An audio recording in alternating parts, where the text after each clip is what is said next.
আমরা কিন্তু কাউকে ছাড়বো না। পেট্রোবাংলা চেয়ারম্যান কেন, তার চেয়ে আরও বড় যদি হয়, যদি মন্ত্রী নিজেও এর সাথে যুক্ত থাকে, আমরা ছেড়ে দেওয়ার লোক না। মনে হচ্ছে পেট্রোবাংলায় একটা ষড়যন্ত্র হচ্ছে।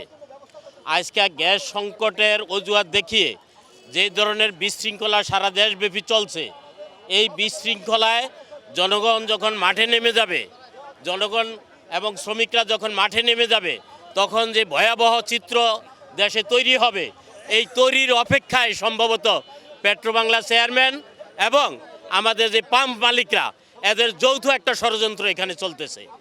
অন্যথায় যেখানে যেই গ্যাস প্রাপ্য, তাকে সেই গ্যাস দিতে না পেরে, না দিয়ে আমরা কিভাবে রাতের আধারে কিংবা সামনে গেট বন্ধ করে দিয়ে গ্যাস নাই বলে সাইনবোর্ড লাগিয়ে পিছন দিয়ে তাদেরকে দুটি নজলের মাধ্যমে যে গ্যাস দিচ্ছি, এই যে সংকট সৃষ্টি, এই সংকট সৃষ্টি আইজও হচ্ছে, গত দিনও হয়েছে, সম্ভবত আগামী দিনও হবে।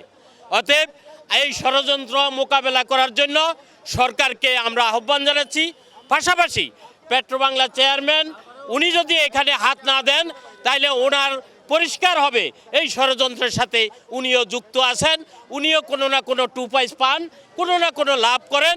অন্যথায় কোনো না কোনো রাজনৈতিক খেলা উনি খেলতেছেন দেশের একটা অস্থিতিশীল পরিস্থিতি তৈরি করার জন্য।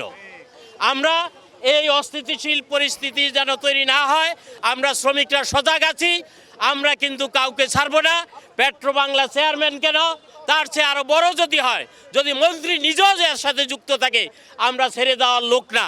আমরা আজকে গুটি কয়েক লোক আমরা এসেছি, শুধুমাত্র প্রতিনিধিরা বিভিন্ন সংগঠনের।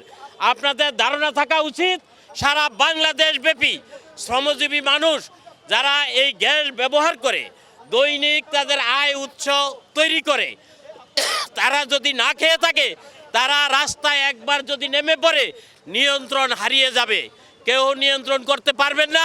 আমরাও হয়তো তখন নেতা হিসাবে আমরাও হয়তো নিয়ন্ত্রণ করতে পারবো না। অতএব বিষয়টি পেকে যাওয়ার আগেই আমার মনে হয় এটার সমাধান হওয়া উচিত। আজকে যদি পেট্রোবাংলা চেয়ারম্যান আমাদের সাথে আলোচনায় শুনে আমাদের 5 দফা দাবি অবিলম্বে বাস্তবায়নের জন্য তিনি যদি ঘোষণা দেন এবং মাঠে যদি কার্যকর ব্যবস্থা নেন, তাহলে হয়তো এই পরিস্থিতি আগামী দিনে ঘোলাটে পরিস্থিতি থেকে রেহাই পাওয়া সম্ভব। অতএব সরকার এবং পেট্রোবাংলা চেয়ারম্যানকে আমরা আহ্বান জানাচ্ছি, এই বিষয়টি অতি সত্বর দেখুন, অন্যথায় এটা একটা বোমা আকারে ফুটে উঠবে। সারা দেশে এগুলি নিবু নিবু জ্বলতেছে, একবার যদি ধাপ করে জ্বলে ওঠে আর নিবানো সম্ভব হবে না। অতএব আমরা সরকারের প্রতি আহ্বান জানাচ্ছি, অতি সত্বর এদিকে নজর দিন।